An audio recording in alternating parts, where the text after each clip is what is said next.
Saint Benoît dit, on ne préférera rien à l'œuvre de Dieu. Le but, c'est de consacrer à Dieu les différents moments de la journée. Il faut consacrer à Dieu les différents moments de la journée. Et Saint Benoît va le diviser en 3 temps. Il y a ce qu'on appelle les vigiles, les offices du jour et les offices du soir. Les vigiles, ça commence souvent entre minuit et le lever du jour. Et donc, au cours de la nuit, il y aura les vigiles. Il y aura les matines qui seront célébrées. Ces offices sont plus lents.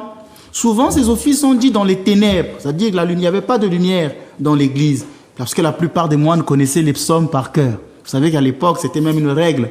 Pour être prêtre, il fallait connaître les psaumes par cœur. C'est pourquoi les gens sont surpris quand ils me voient à la liturgie, quand je récite le psaume 51 par cœur. La plupart des psaumes, ça est dans ma tête. Donc, ce n'est pas impossible. Et donc, c'est pourquoi c'était fait dans le noir, parce que la plupart des moines connaissaient ces psaumes-là dans la tête, par cœur. Donc, cela n'était pas gênant. Et puis, après la vigile, il y a ce qu'on appelle la lecture spirituelle. C'est la lectio divina. C'est une lecture priante. On peut lire, par exemple, un texte biblique, un chapitre biblique. Il peut être lu parfois 10 fois. Le même jour, lentement, doucement. Et plus tard, c'est Saint Ignace de Loyola, c'est le père fondateur des Jésuites, qui va expliquer qu'il fallait lire le texte et pouvoir l'imaginer.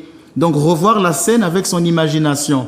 Voilà, mais ce n'est pas un exercice orthodoxe. Ensuite viendront les offices du jour. Vous avez prime, sexe et tierce. Tout ça, ça est toujours dans ce livre-là. Ce sont les offices du jour. Et vous avez les offices de la nuit, qui sont les prières de nonnes, des vêpres et des complis.